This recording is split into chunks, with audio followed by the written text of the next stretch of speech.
আসসালামু আলাইকুম, welcome back to my channel Shiuli cooking. আশা করছি যে যেখানে আছেন সবাই অনেক ভালো আছেন। আমার আজকের আয়োজনে আপনাদের জন্য থাকছে মজার একটি উইংসের রেসিপি।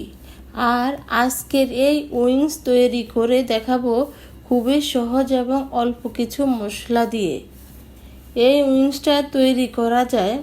আশা করছি আজকের রেসিপিটি আপনাদের ভালো লাগবে। চলুন দেখে নেওয়া যাক।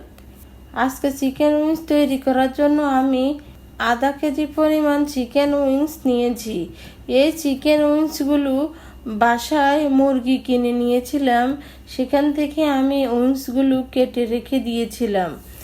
উইংস তৈরি করার জন্য এখন চিকেন উইংসের মধ্যে দিয়ে দিচ্ছি 1 পিস লেবুর রস, 1 চামচ সয়া সস, আর একটা প্লেটে সবগুলো মশলা নিয়েছি।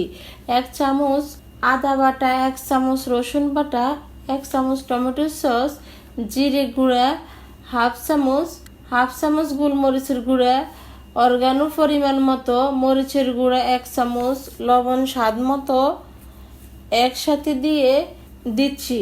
এইভাবে সব কিছু হাতের সাহায্যে খুব ভালোভাবে একসাথে মেখে নিতে হবে।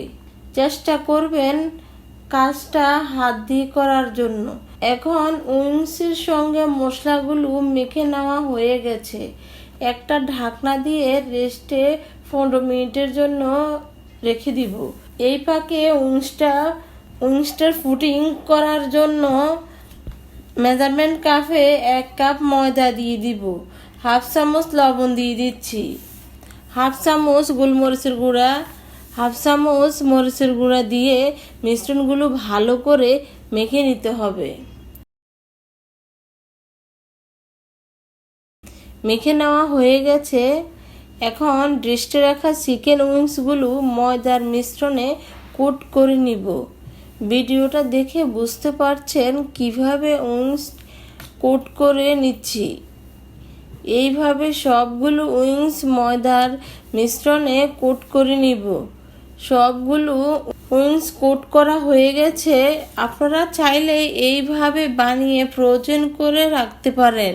চুলায় পাইপ্যান বসিয়ে দিয়েছি, তার মধ্যে পরিমাণ মতো তেল দিয়ে দিচ্ছি। তেল গরম হলে চিকেন উইংসগুলো ভাজার জন্য দিয়ে দিব।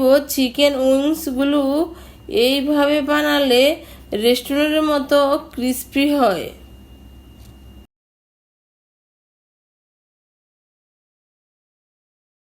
চিকেন উইংসগুলো উল্টে নিব, আবার একটু উল্টে পাল্টে নিব।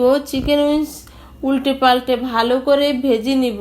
চিকেন উইংসগুলো ভেজে নেওয়া হয়ে গেছে।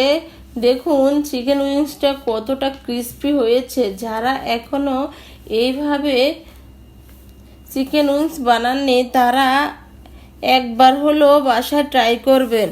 আজকের মতো এখানেই